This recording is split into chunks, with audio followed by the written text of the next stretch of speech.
25e jour A.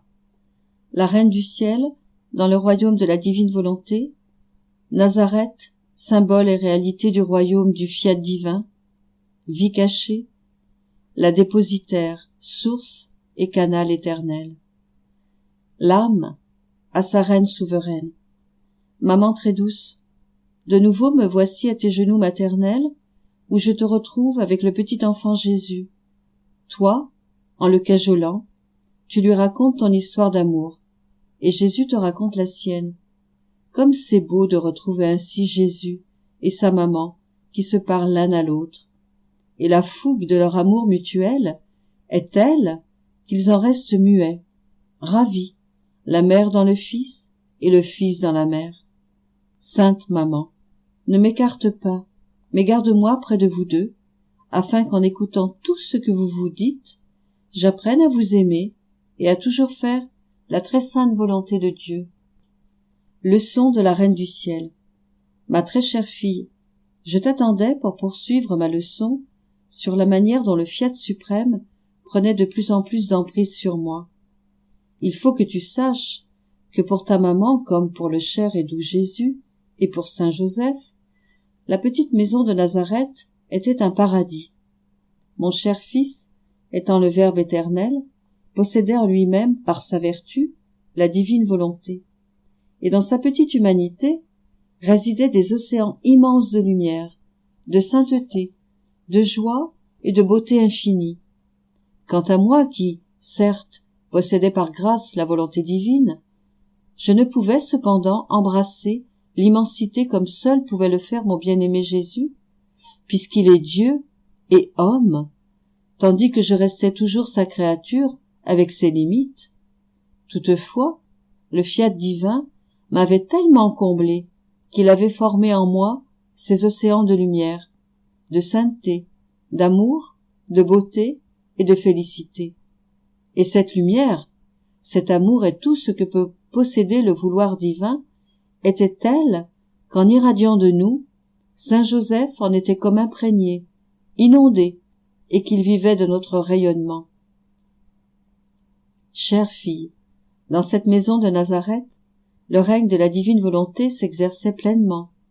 Nos moindres actions, par exemple les travaux ménagers, le fait d'allumer le feu, de préparer la nourriture, étaient tous animés du vouloir suprême et solidement ancrés dans la sainteté et l'amour le plus pur.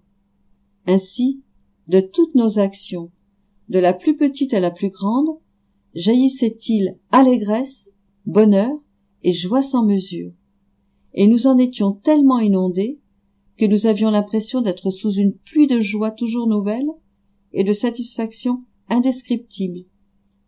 Sache, ma fille, que la divine volonté possède, par nature, la source de toute joie. Et quand cette volonté règne dans la créature, elle se plaît à donner, dans chacun de ses actes, l'acte sans cesse renouvelé de ses joies et de son bonheur. Comme nous étions heureux. Tout était paix, union suprême, et chacun était honoré de servir l'autre. Même mon cher fils tenait à être commandé par moi-même et par le cher Saint Joseph dans les petits travaux. Oh, qu'il était beau de le voir ainsi aider son père adoptif dans les travaux manuels, ou bien encore le regarder prendre la nourriture. Mais combien d'océans de grâce Jésus faisait-il jaillir ainsi dans ses actes pour les créatures? Écoute-moi à présent, ma chère fille.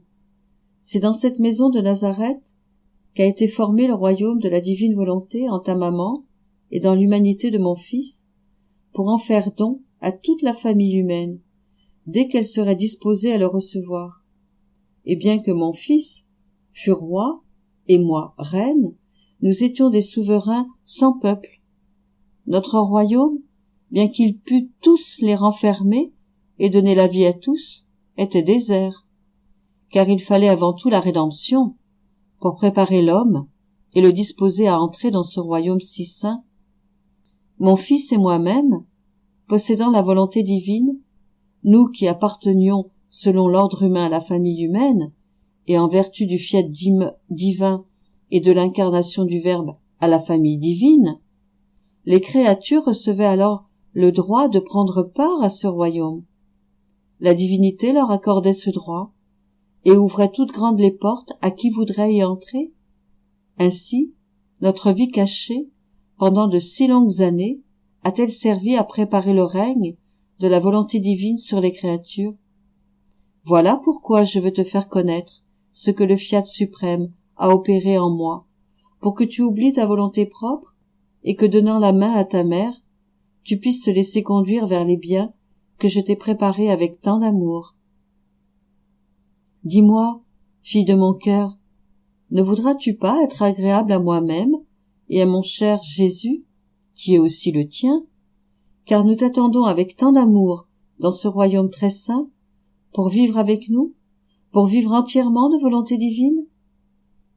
Chère fille, écoute maintenant cet autre trait d'amour que m'a fait mon cher Jésus dans notre maison de Nazareth. Il a fait de moi la dépositaire de toute sa vie. Quand Dieu fait quelque chose, il ne laisse rien en suspens dans le vide, mais il cherche toujours une créature où pouvoir renfermer et faire reposer toute son œuvre. Sinon, ce serait risquer de voir les œuvres de Dieu réduites à l'inutilité, ce qui est impossible. Par conséquent, mon très cher fils a déposé en moi toutes ses œuvres, ses paroles, ses peines, tout. Il a déposé jusqu'à son souffle dans sa maman. Et quand, retiré dans notre petite chambre, Jésus commençait à parler doucement, il me racontait les évangiles qu'il devait par la suite prêcher publiquement et les sacrements qu'il devait instituer. Il me confiait tout. Et, déposant tout en moi, il faisait de moi pour l'éternité le canal et la source, car de moi devait sortir sa vie, et tous ses biens, pour nourrir toutes les créatures. Oh, que je me sentais riche et heureuse en voyant tout ce que mon cher fils Jésus accomplissait et déposait en moi. Le vouloir divin qui régnait en moi me donnait l'amplitude nécessaire pour tout recevoir.